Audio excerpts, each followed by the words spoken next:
you were the first person that I ever saw fall off a scaffold. I walked off a scaffold that had no rail. Using the sprayer. I mean, I think it's the first time. In the zone.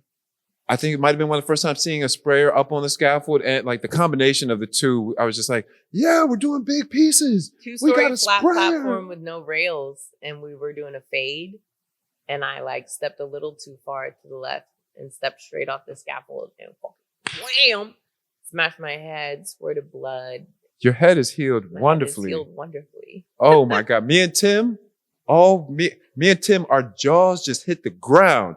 It was one of those moments when you see somebody walk into a pole and you can't really tell them, or you can't fast. It's happened so fast. I didn't even know what was happening. I was like, why am I on the ground? And then I sat up and was like, and was like, why am I bleeding profusely? Squirting. It was the look on Tim's face, he had never seen it outside of a movie. I was like, give me your shirt. And he's like, right. This is another testament to Rachel and why she is my dog to this day. Why there's hands down creative director, any title you want to give her.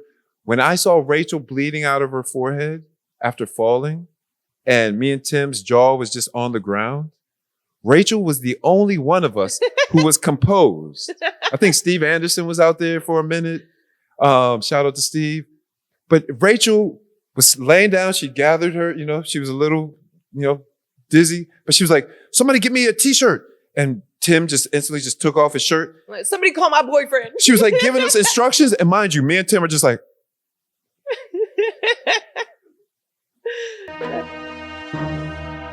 give me the paint, give me the chalk, give me the urban artist talk. Conversations from the heart, from the start we set apart. Art a la carte, now check it. Welcome back to another episode of Urban Artist Talk. I'm your host, Andre Jamora. And today we have a very, very special guest. More than just a guest. She is a dear friend, a companion, a partner, a comrade in the artist mural world, a founder and director of her own, the one and only Miss Rachel Wolfe. Hello. Yeah. So how are you doing? I'm doing great. Yeah. I'm excited to be here. I'm excited to see you like pop off this whole podcast. Yeah, man. I'm Rachel Wolfe. For those of you who don't know me, you might know me as Wolfpack or Wolfe. And I'm the founder of Wolfpack Studios. I run Wolfpack Mural Arts and was also the creative director for Bay Area Mural Program for a number of years. Yeah. And I'm stoked to be here. Man, we are so excited to have you because I feel like we've had so many conversations behind the scenes, on walls, 40 feet up in the air, just so many experiences, and really just wanted to take time to like capture and document so many of those experiences here on the podcast. So, man, super focused on you though. So trying to figure out where should we start. I really want to kind of like rewind the clocks and just ask you like some early questions that I feel like I might not have ever asked. It was funny. I was over at Wolfpack Studio. Shout out to Wolfpack Studio in the closing. Beautiful. Well, I mean, we can start there. So you opened up one of the premier, I would say one of my favorite galleries in downtown Oakland, Wolfpack Studio. Yes. So tell us, what did you guys do there? Man, so that's our 2 years ago. And you know me, I'm impulsive. So I was just searching online one day and I found the storefront space on 13th and Harrison. And I saw the potential in it. Yes. I'd never really considered running a gallery, but I'd considered kind of a creative house of sorts. And we got the lease, did, months of remodeling on it, and opened up kind of not knowing what it was going to be exactly and letting it take form as it went. And it kind of became a performance space, an event space, as well as a place where I curated like a number of local art shows with hundreds of different artists over the course of the last couple of years. No, amazing space. And unfortunately, you had to pivot. So that space is shut down. Wolfpack Studios is still in full swing. Yes. What are some of your next steps for people that want to know where they can catch Wolfpack? We're on 13th and Broadway now. Whoop, still on 13th. just like the other side of the street. All right. And honestly, as we know, this is like one of the most expensive cities to live in, to run a business in. There's not the support that there should be for small businesses. True. And people have a hard time, keeping things up and running. So the overhead expenses for something like what we're doing, which is very, we're not a storefront where people come and shop every day. Yeah. We're really dedicated to creativity, to art, and to expression. And so the opportunity that we received is like a huge cut in our expenses, but also an opportunity to collaborate with ABG Gallery. Shout out to Sorrel and Shout ABG. Out to Sorrel, we had him on ABG, a letter. Erica, Trent. Yep, the whole crew. So they have a connection with this gorgeous space on 13th and Broadway. I'm moving my art studio over there, and then we'll still be curating the same events, except it's, scaled way up. The space is like 4 times the size. Yeah. It's gorgeous, brick exposed, like old brick walls, floor to ceiling windows, and like a massive open space. So it's a simplification for me, but also like a huge level up for what we're going to be able to curate. Langston with our event coordination. Shout out to Migos in Nature. Shout out NIN. We're going to be making a lot of really cool stuff. We got room for like conferences, for panels, for huge figure drawing classes, and just like the potential for community collaboration and access to this really amazing space is huge right now. So. Sweet. Yeah. Awesome. I just finished moving last week. Last weekend. I remember when you hit me up and were like, okay, I just unloaded the last bit of it. I have time to breathe and talk now. Yeah. No, you're always on the move, which is a beautiful thing. I want to back it up a little bit. Mm-hmm. And, I was over at Wolfpack Studio for the last exhibition for the closing show. Yeah.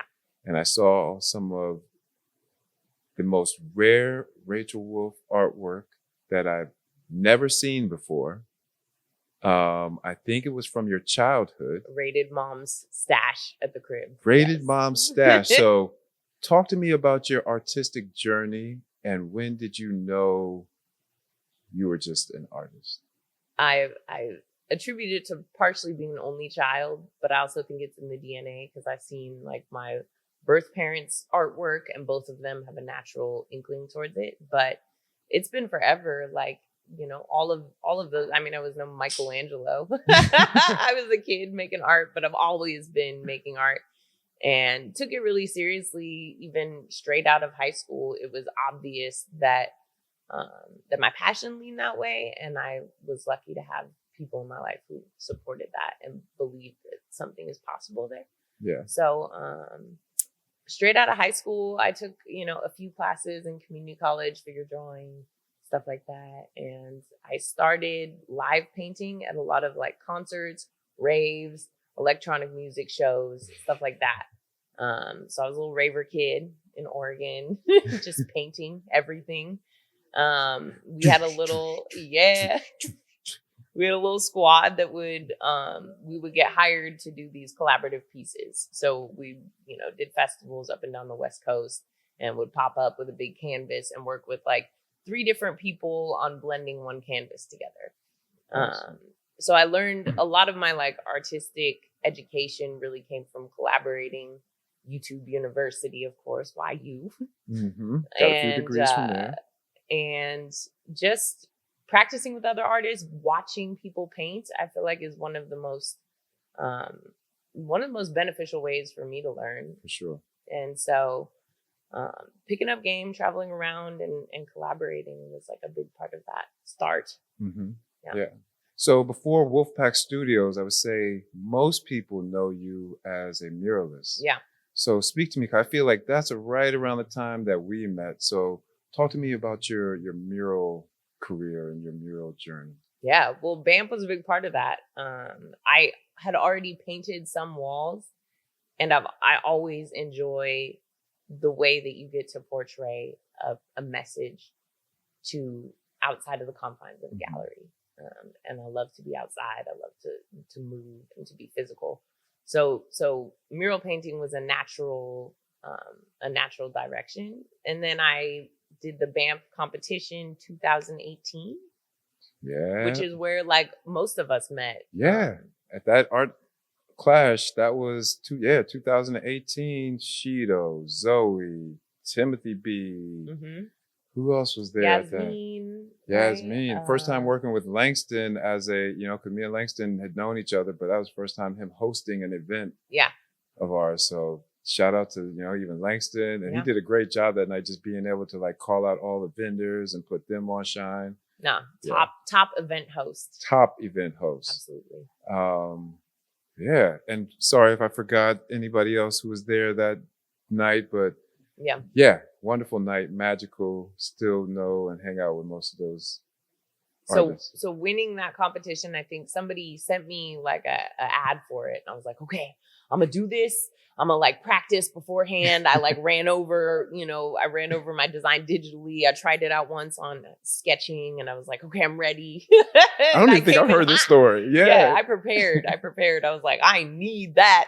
I was definitely a starving artist at the time. What was it, a $500 cash prize? Yeah, and then a mural. And a mural with BAMP. Yeah. So then you and I worked on our first piece. Well, hold on, I got to back it up because the funny part of that story was Rachel won the competition. Zoe Boston came in third. Mm-hmm. And, of course, BAMP is a nonprofit. So we had, issues with, even trying to fund the art clash. Most of it was done out of pocket. Yeah.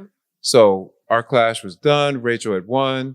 And I remember, a couple days later, Rachel was like, that $500, that's a real thing, right? What's up with the payment? And I was like, yeah, my bank account is just set up, BAMP's bank account just set up funny, but hold on.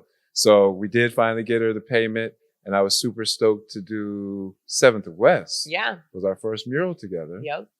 Tell us about, I remember the woman with the two... It was like a sketch I had in my notebook, just like a stream of consciousness sketch. And I remember like looking through the sketchbook, choosing that one. It was a woman with like two eyes on both sides of her face with these ravens looking out from her shoulders. Yeah. I remember that conversation as we were sitting inside of 7th West as well, too, because you had shown me a panther. Yeah. And you were like, I want to do this panther. And I was just kind of like, beautifully done panther. Rachel, whatever she paints is going to look phenomenal.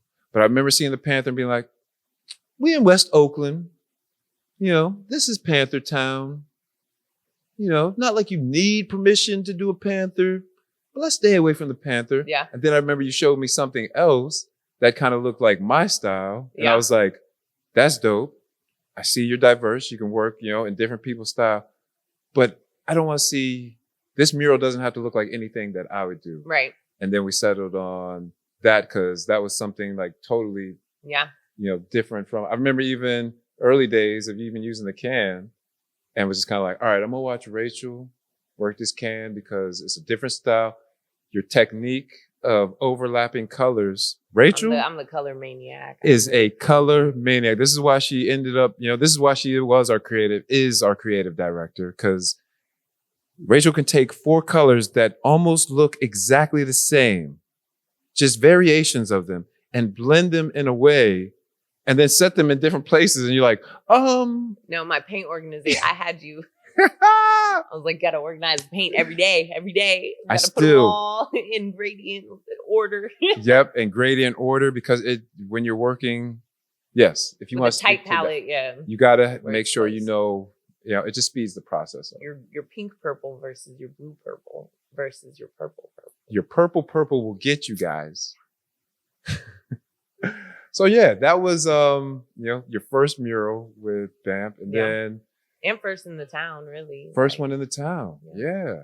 Coming from Oregon, and then it was great because I don't know if we missed anything. I know pandemic hit 2020. Well, no, we could actually let's stay at 2018. This lovely piece I hung because I wanted to talk about it. This was a part of that whole Bam 2018 moment, BAMP getting started. Mm-hmm. This is right after Art Clash, before Whole Foods. We did Fam Bam. And shout out to Travis. We were out at the Lake Merritt. I think it was probably about like 6 or 7 of us. Shido, Tiferet, yourself, me, A lot of the art clash crew. Yep, a lot of the art clash crew and thousands of people out there for Fam Bam. You know, I always like to exaggerate stories. So I always tell people, oh yeah, Rachel did this in like 2 hours and she talked for at least 30 minutes. So really, with her preparation and getting her supply, it really only took her 45 minutes to do this piece. I mean, it might not be like 200 No, but talk to us about this piece. Do you remember even what you were thinking that day, or? I like to say, I mean, painting is the only time I don't think. So that's just like free flow, finding, you know, well, one exercise I do whenever I teach people is starting with doodling and finding like a flow with your hand.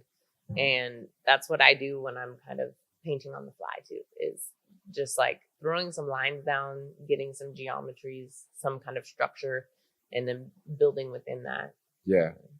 No, it's amazing to watch you work. I remember even this day out in the park, just seeing this come together.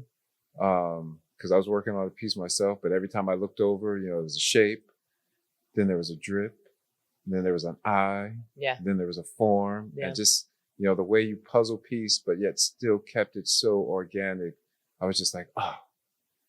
Every time I see it, I really just want to paint on it more. I'm always like, oh yeah, this painting. I do feel like you felt like that even, you know, like as we wrapped it up, you're just like, I could still. I was like, leave it. It's almost there. I was like, sign it, leave it just as is. Because it's just amazing. I think I got another plywood of yours in there, an eye or something, but it's just a token to the process, you know, even years back, you know, it's like you could always add on to it, but just being able to see where you were 2018, there's so much of you that even if you were to do a painting today that I still see that would come out. Yeah. But then there's so much growth as an artist as well too, to where I think, I mean, people are always like, I'm trying to find my style. I'm trying to find my voice. And I'm like, you just have to make more work because you don't really have to try to find a style. You have to stop replicating other people and start just making stuff. And that's where you find your style. What's going on, good people? Andre Jamora here. And as the executive director of the Bay Area Mural Program, I want to tell you about Chroma Paint. Chroma is our go-to brand, and we want to make sure it's your go-to brand too. Visit them at their website at chromaonline.com. And it's already in you. Like the way that you draw something and you're like, that don't look right. It's like the way that it doesn't look like reality, that's your style. That's what you bring to it that exaggerates or changes the artwork to make it your own. And everybody already has that in them. It's just like with singing, people don't realize it's like, you know, and I've been told your best singing voice is like your talking voice, just with variation. Yeah. You know, so it's, the style is already there. Can't nobody talk exactly the way you do. Yeah. So it's really just orating, making sure that you just put out the work, being prolific, which you are. Moving forward, 2018, that was also BAMP's first team mural over at Whole Foods, which you were very instrumental in. Do you remember? Matter of fact, Jade just dug up the interviews. It was one of our first interviews. I forget who even did them. It was somebody who was interviewing us. Okay. You had some purple trippy glasses. Looked like you just came off of a shroom trip from Oregon. Furry white coat. Oh man, I gotta send it to you. It's great stuff. Nice. It's good stuff. But just fast forwarding from that.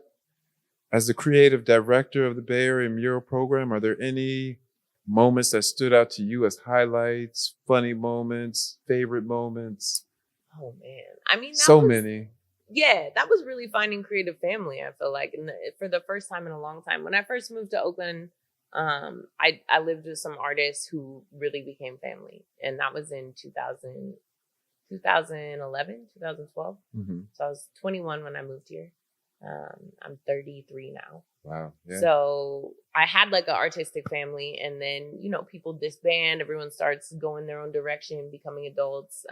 And finding BAMP was at a time when I was really like looking for that. I wanted people to create with. I wanted, you know, other people who were dedicated to their craft, who wanted to use their artwork to say something, who wanted to work together to do something great. So BAMP came at that perfect moment, and working with the team was that. Yeah. It was like us getting to create these visions together and execute a large team. I learned how to operate heavy machinery, how to coordinate a team, how to work with clients on all of the design processes, and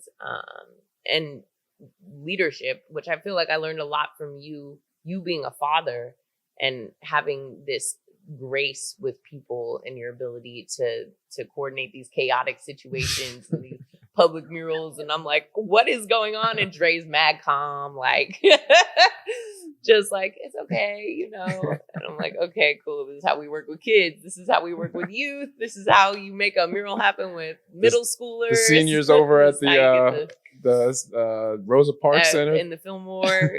They were, you know, some rowdy seniors that we worked with for that one.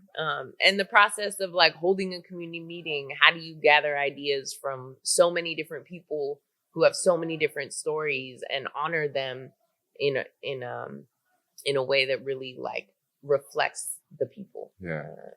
So that's what BAMP was for me. My favorite time, I think I had just come back from a trip to the Sierras, to Mono Hot Springs. And I like was laying in the river in the morning before I came back. And I got this like rush, this feeling of like, we're supposed to do something to work with indigenous people. And I was like, okay, like, what is this feeling? And I got back, and within an hour of getting back to the Bay, you called me and you're like, do you want to go to Standing Rock Reservation and work on this mural in collaboration with the Lakota tribe and the solar project that's happening?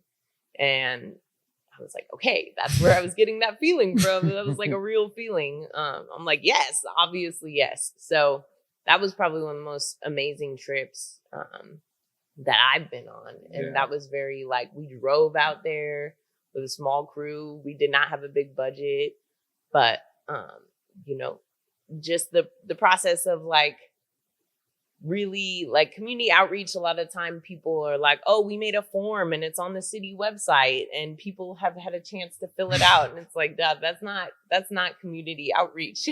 That ain't it. And I remember driving around the reservation and just stopping and talking to people where we would find them and asking like, hey, where would we find elders at? Where would we find different people to speak with?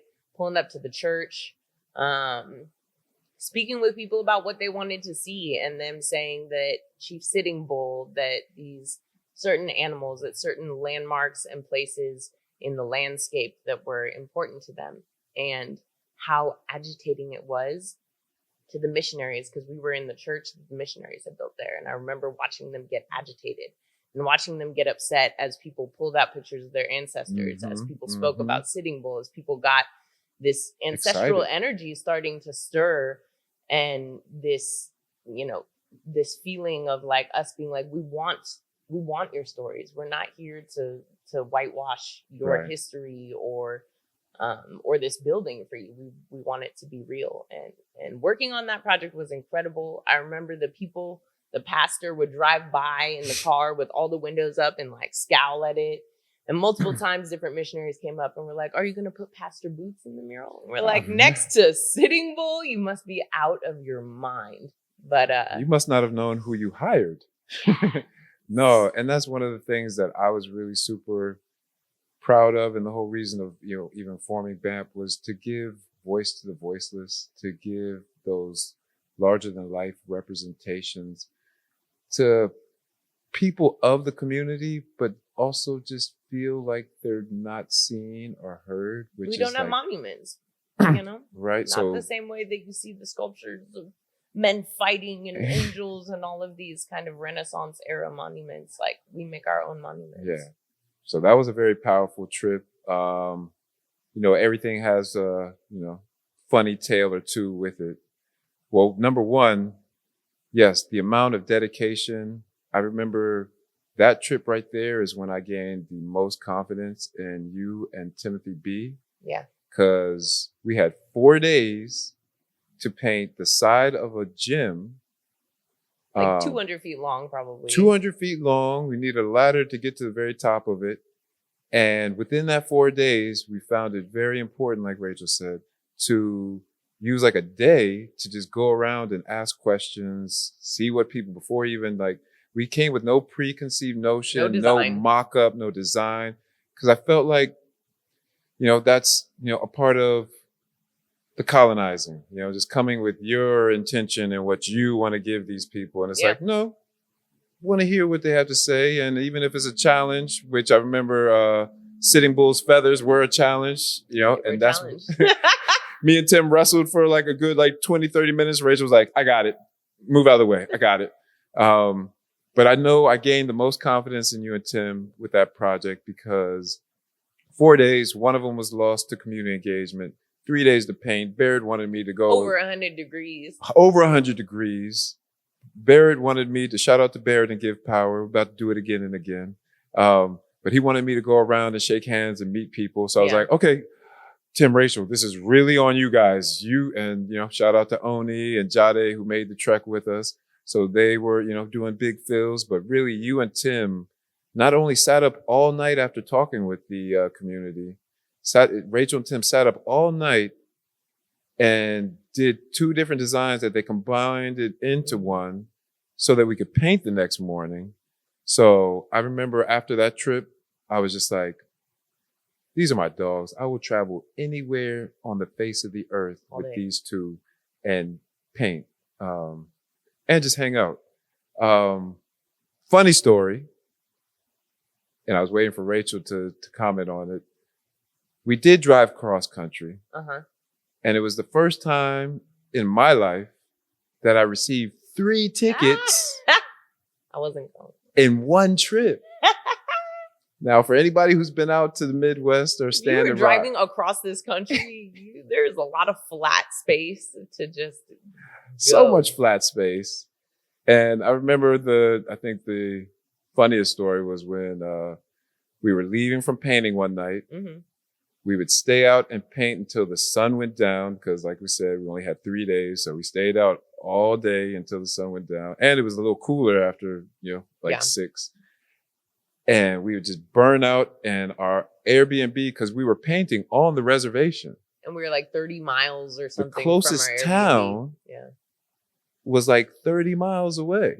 Because to paint a picture, the reservation is vast land. So vast, which is great, but also in the middle of, I don't want to say nowhere, but not close to anything accessible. Right.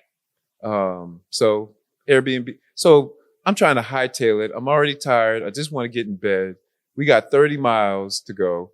So I'm pushing 90, 100, $110. Before I know it, I just see red lights, just low, far, faint in the distance, just get up on me real fast. So he had to be doing at least 120, 130. He pulls me over, handcuffs me, puts me in the back of the car. I got my son, Rachel, Tim. We're terrified. We're in the car sweating. Oni's pregnant with Jahai at the time.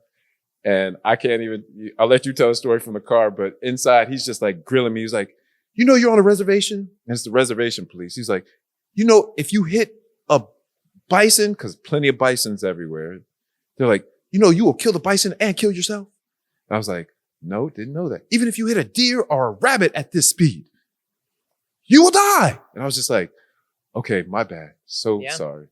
But I don't know what you guys were going through in the car. But. We were in the car tripping, but we knew we were on the reservation and that the reservation has its own police. So less tripping because when you're in North Dakota, the other police we encountered were a little more. Yeah. They weren't native. As nice. They were not nice. The other 2 times I got pulled over. The other 2 times. So we were like, okay, that was really fast. He let me go. He let me get out of the car. But once they took you out of the car and then we saw you like walking back, we were like, okay. And I think what was interesting was just the perspective shift, even that the perspective was like care for the land and care for the other beings on the land, as opposed to what you would encounter in a different type of interaction. Yes, totally. And like a perspective that's like, if you care for this land and if you care for the other beings here, then please be respectful of that. And it's like, oh shoot. And I remember slowing down after every trip, 30 miles to and from the Airbnb, because of the way he had articulated and expressed that it's about the land, it's about the animals. And really and truly, the care he had for me. Because yes, he handcuffed me in the back of his car, but where I'm from, you get handcuffed and get put in the back of the car, you're gone. You're out of here. Yeah. It's a wrap. There's no unlock you right there, let you go back with your family. Your family will watch you drive away and have to come and get you. Because it's about their ego, right? Right. At that point. Yeah. So totally, shout out to that reservation state trooper. Mm-hmm. You're doing your job, protecting the animals and protecting me and my family and friends. I thank you for it. Respect. Yeah. So yeah, man, let's move forward. I don't know if you had any, I got so many stories with Rachel Wolfe. Hot Springs, but you were the first person that I ever saw fall off a scaffold. I walked off a scaffold that had no rail. Using the sprayer. I mean, I think it's the first time. In the zone.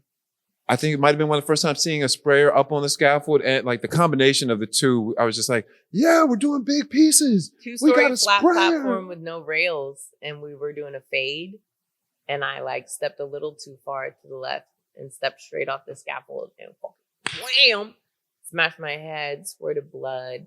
Your head is healed wonderfully. Healed wonderfully. Oh my God. Me and Tim, our jaws just hit the ground. It was one of those moments when you see somebody walk into a pole and you can't really tell them, or you can't fast. It's happened so fast. I didn't even know what was happening. I was like, why am I on the ground? And then I sat up and was like, and was like, why am I bleeding profusely? Squirting. It was me. The look on Tim's face, he had never seen it outside of a movie. I was like, give me your shirt. And he was like, right. This is another testament to Rachel and why she is my dog to this day. Why there's hands down creative director, any title you want to give her. When I saw Rachel bleeding out of her forehead after falling and me and Tim's jaw was just on the ground, Rachel was the only one of us who was composed. I think Steve Anderson was out there for a minute. Shout out to Steve. But Rachel was laying down. She gathered her, she was a little, dizzy, but she was like, somebody give me a t-shirt. And Tim just instantly just took off his shirt. Somebody call my boyfriend. She was like giving us instructions. And mind you, me and Tim are just like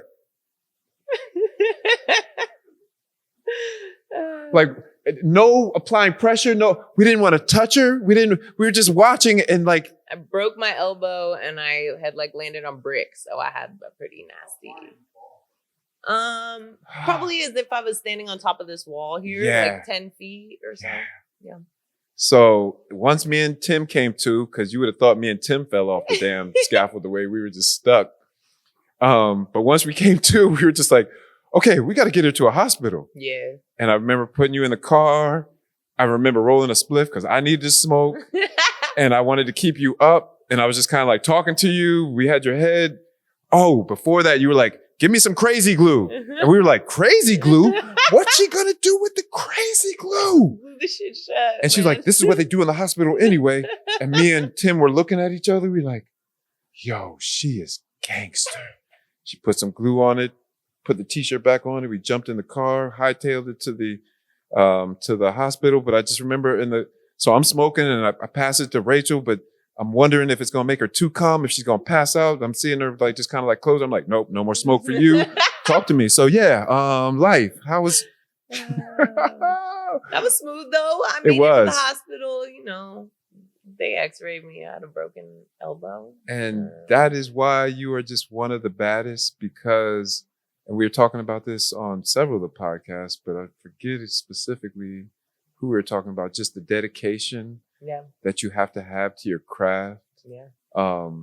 It can't be for the likes. It can't be for the fame. It can't even be for the money. Because once you get the money, like you're just going to be like, oh, I don't do that anymore. Like you have to have such a commitment to whatever your craft is, whether it be singing, painting, storytelling, medical school. You have to just have that dedication to where it's like, even if you fall off a scaffold, or even if you bump your head, or even if people tell you you're not good or that your work sucks, how much confidence do you have in yourself? Absolutely. And Rachel came back the next day and finished that mural with us. I think maybe 2 days. But 2 days. I like to elaborate. I like to, I I like Rachel came out same day. I got my cast and I just popped out. Cast painting and everything. Oh man. But yeah, Never fell again, tell you what. Never fell That's again. a one-time thing. Man. Yeah. Oh. What else? So I will have to say for a long time during the pandemic, Rachel was still creative directing. A lot of our murals that we did during the pandemic, 2020, 2021, were at the leadership of Rachel's creative direction. We had some amazing pieces. I remember the Kapoor Center, which is still there today, which was under your guidance. And the Kapoor Center had the option to take that mural down because that's plywood. Yeah. And there's offices that get Behind beautiful sunlight through those windows. And they opted to keep that mural up. It's a staple. It really is. I mean, I feel like within the corporate community, Kapoor and then also within the streets, because even during like the whole episode of like rise in, tagging of murals, that mural still goes always been consistent. Yeah. Unmarked. And I feel like a lot of that is the subject matter. Yeah, people can tell. People can tell that.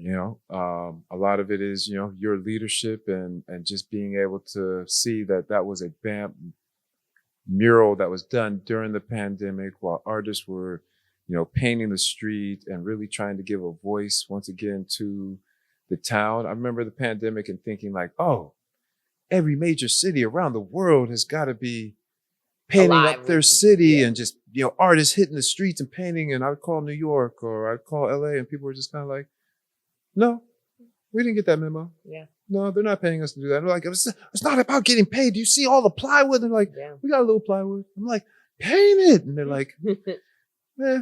Yeah.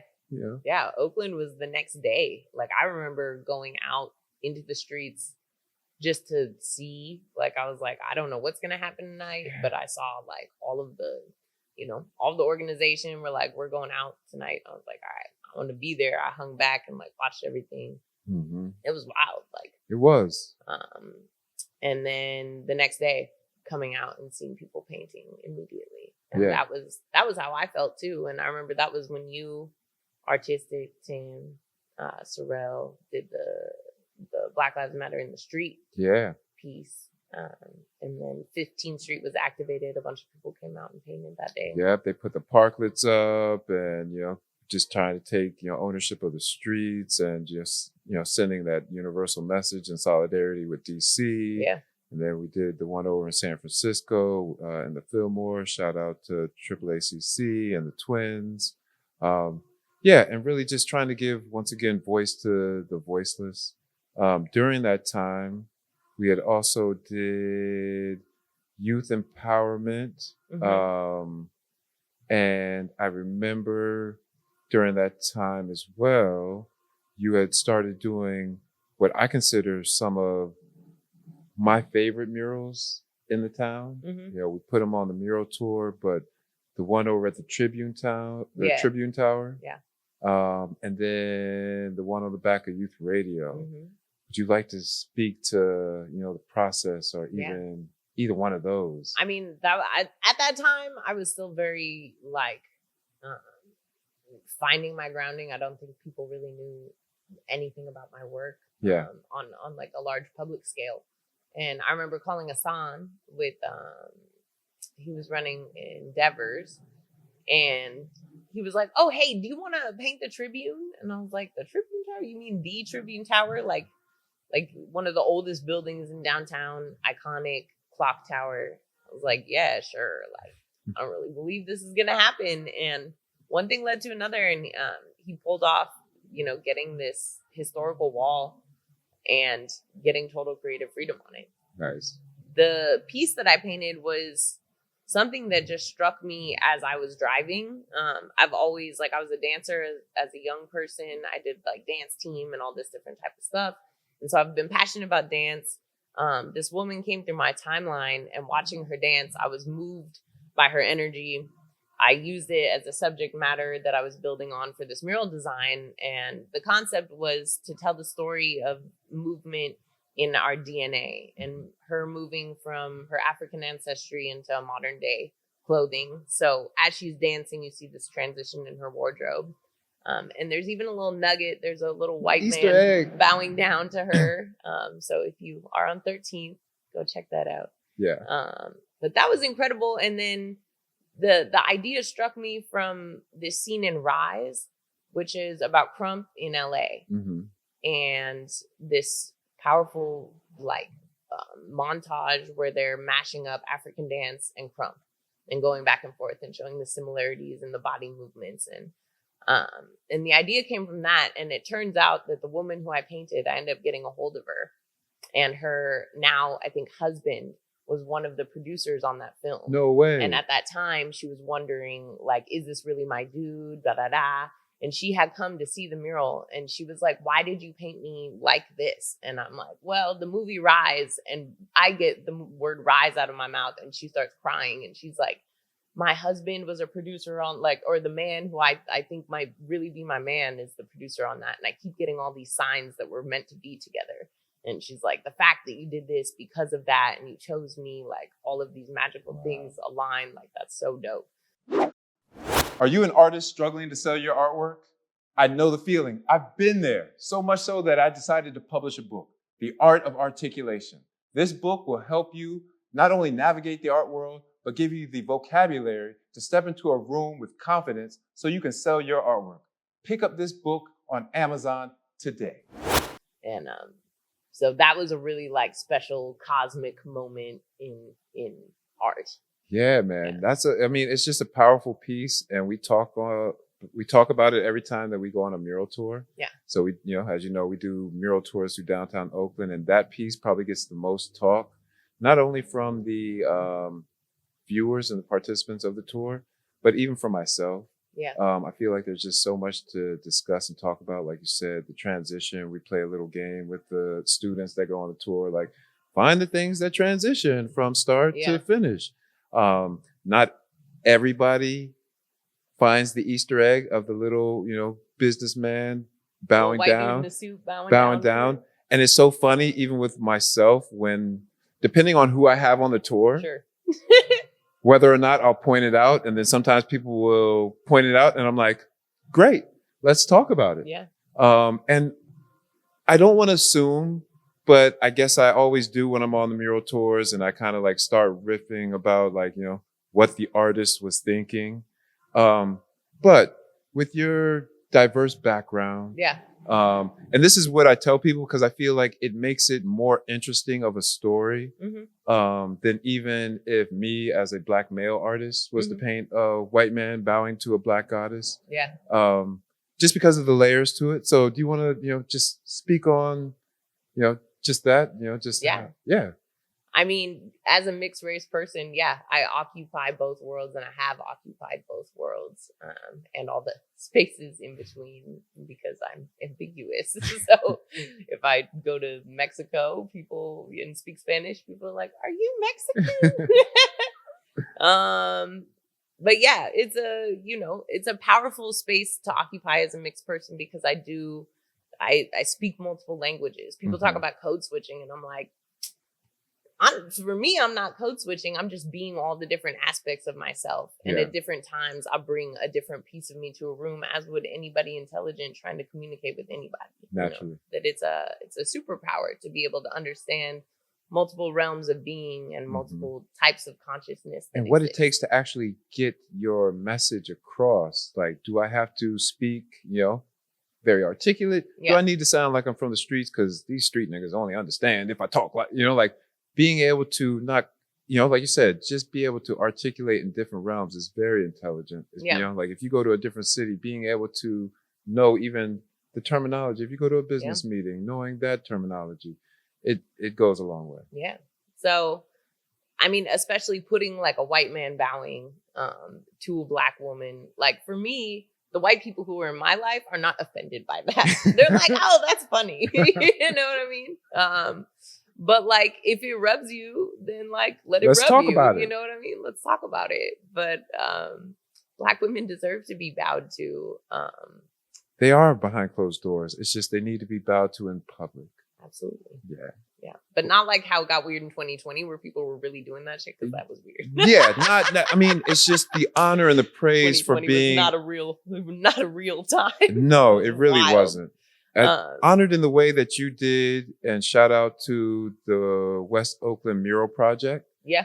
But honored in that way, you know, held high, shown that women have always been backbone, forefront of major organizations, your favorite movements. You and know, they're like, so full of love. It's like that a part. Black woman is the most loving, caring, like incredibly deep human being on this planet. And I see it when I go to Kaiser and I'm hurt.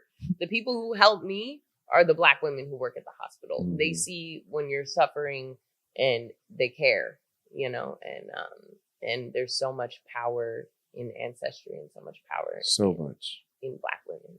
Yeah. Yeah. So speaking of, you know, we brought it up, West Oakland Mural Project. Mm-hmm. How was that experience? That was like another staple here in Oakland. Yeah. A lot of people know you for it. That was a blessing to honor the Black Panther Party and specifically the women of the Black Panther Party. Mm-hmm. And it was, the project took a while to come to fruition. I was the third artist to work on it. Talk about it. We're here. It's past. It's, you know, it's water under the bridge. Well, and that's the thing about murals is you're working with people. You know, it's they have the right to it's choose. Not just clients, and especially if you're not in the corporate world. Yeah. You're not just negotiating a mural with Target that has flowers. You know what I mean? Mm-hmm. You're like, and so Creative Shields was the first artist to work on designing it. Yep. And he is an artist from Oakland. Incredible. Shout out Creative Shields. Work. Still did the coloring book. Do the watermelon couch. Still tour. doing it. He did the coloring book for the Black Panther Party House, and he set the template for the design. Yeah. So Jill Christina Vest wanted to dedicate her home to the Black Panther Party and the women of the Shout Black out Panther to Jill. Party. And her vision was, you know, she wanted to have a Black man honoring these women. Yeah. And Shields had another job come up at the same time. It's a massive project. It was going to take months and months and months. And he ended up having to step down due to conflicts in schedule and whatnot. So move forward with the design. And then I think there were challenges with the next artist on a personality level. Mm-hmm. And then it got brought to me as like, this project needs to happen. We really, really want it to happen. Will you do it? And it came to BAMP in between, and I was just kind of like... in between, and I was like, look, this feels really, really important, but let me check my bases because I'm not about to step on anybody's toes around this. And Shields was one of the people who I spoke to just as far as you're the original artist, you created the template for this work, like what do you think? Mm-hmm. And he was like, man, it's just like the Panthers. There was tons of infighting. There was tons of tension. There's always going to be tension within any type of movement, but that doesn't mean that the work shouldn't get done. Right. And at the end of the day, the project was about what it was about, which is honoring the Black women who made the Black Panther Party work, who did medical checks, who ran an entire free school, who were like 17, 18, 19-year-old women who were holding down all of these positions in the party and made up 70% of the party. And so I took the project. It was more important that it get done than that it fall prey to the, you know, the conflicts that were in between the, you know, different people who were trying to make it happen. Definitely. And it came out amazing. Yeah. Yeah. We've done, you know, lecture series there. The inside is just as amazing as the outside with the stories and just like all of the printouts.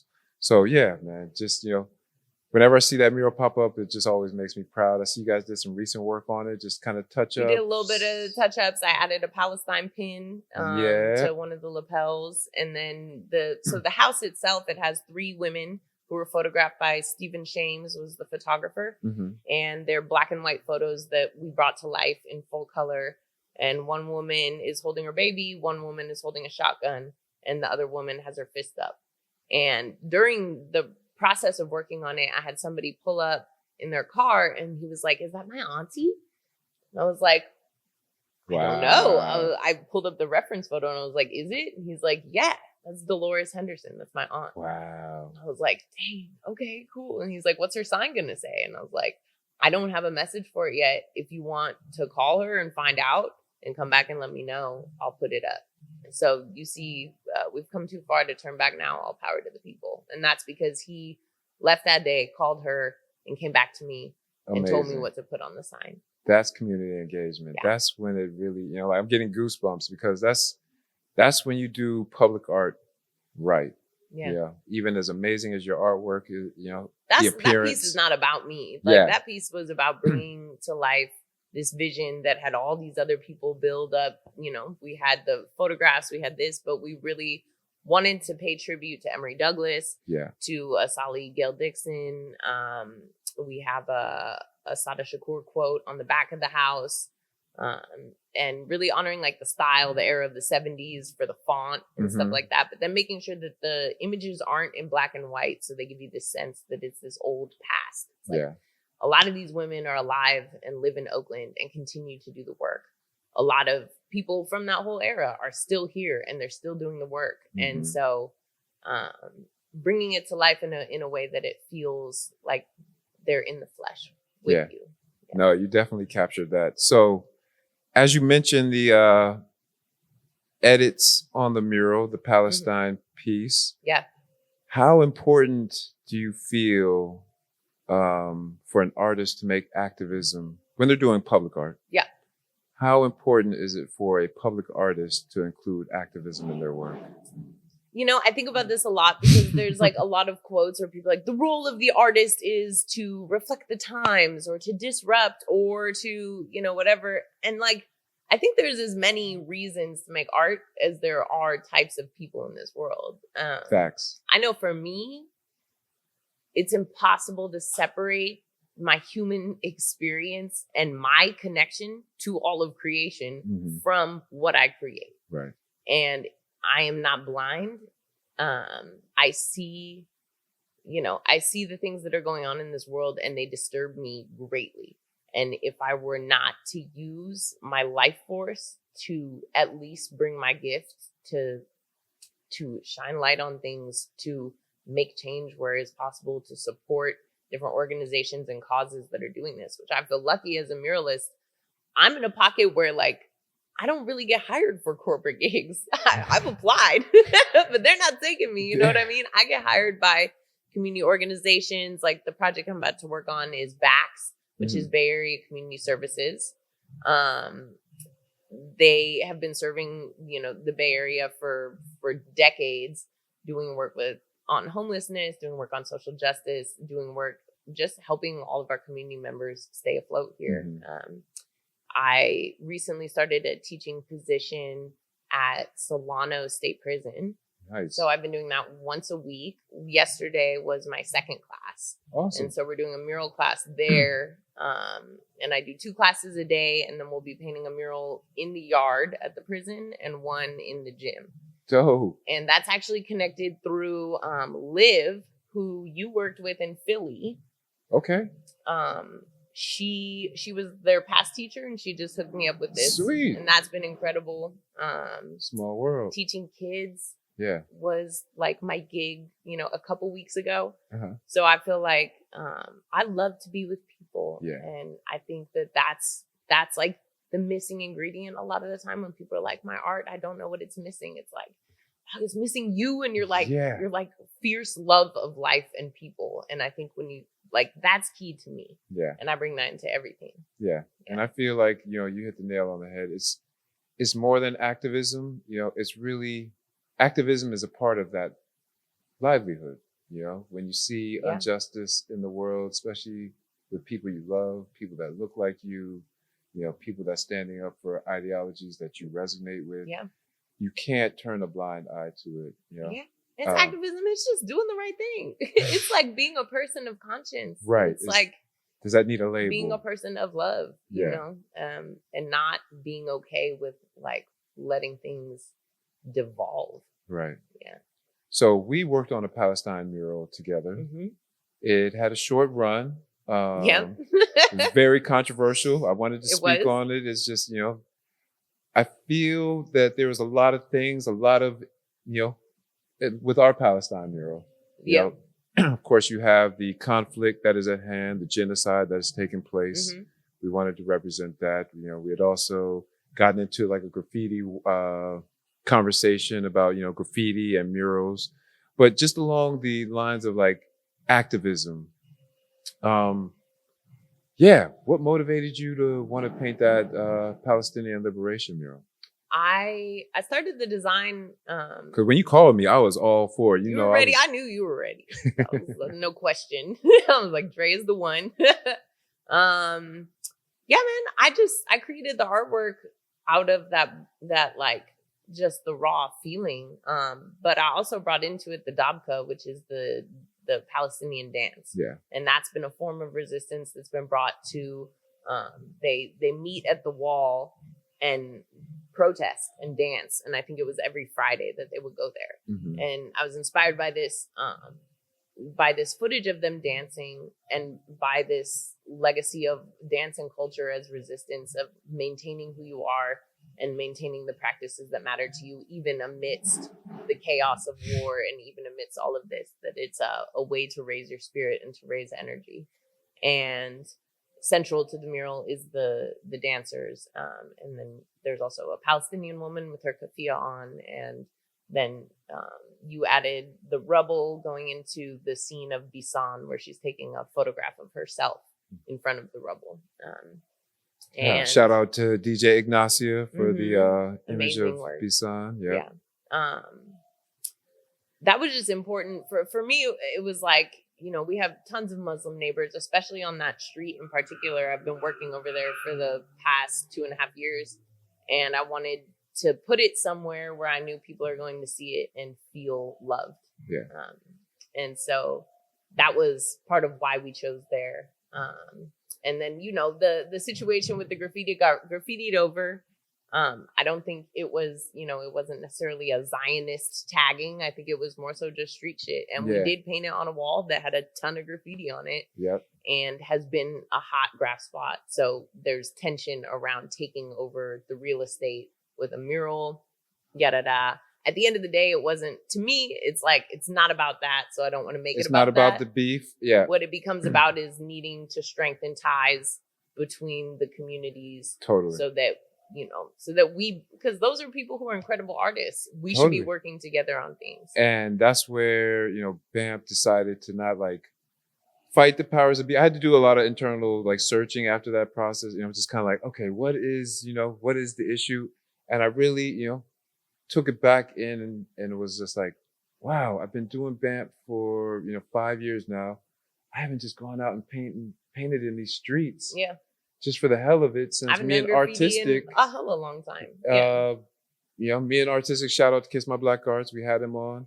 But yeah, we used to just go paint liquor stores or just go paint walls. Yeah. And that's what the street respected. Yeah.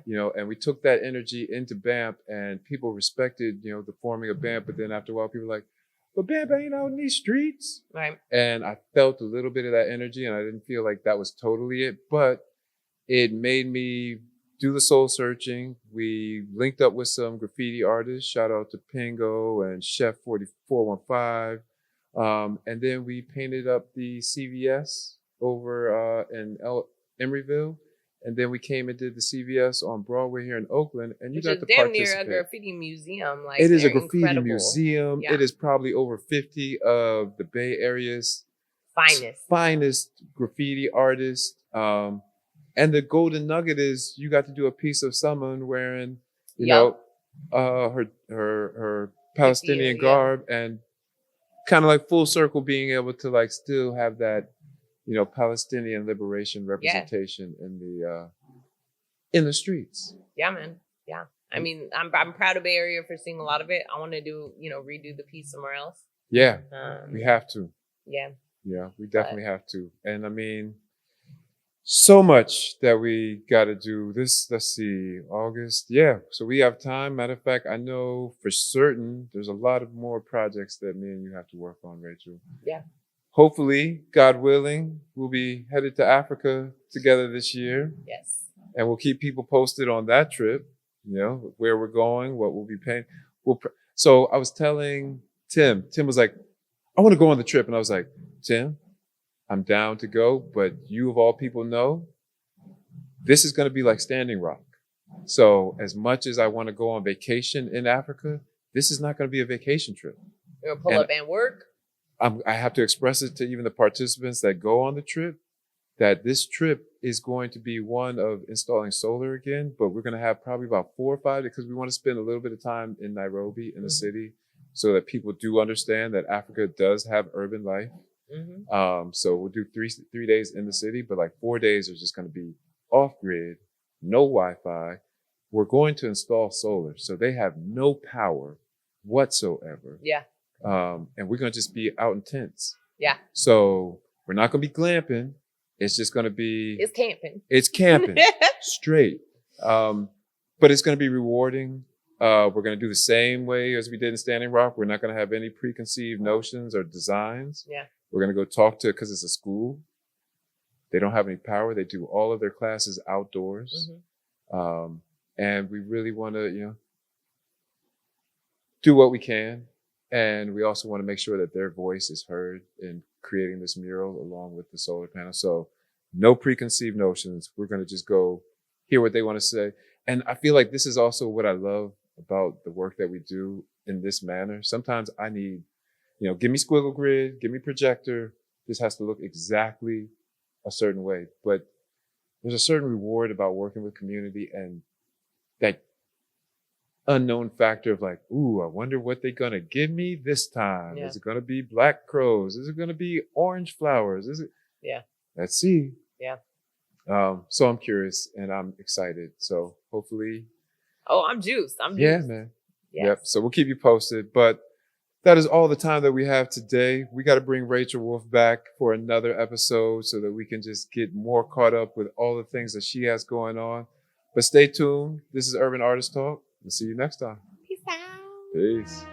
Give me the paint, give me the chalk, give me the urban artist talk. Give me the paint, give me the chalk, give me the urban artist talk. Hey, beautiful art community. Thank you for watching another episode. Be sure to subscribe to Urban Artist Talk. Your subscription will help us to bring on more guests. We would love to hear your comments below. Thank you. We'll see you on the next episode.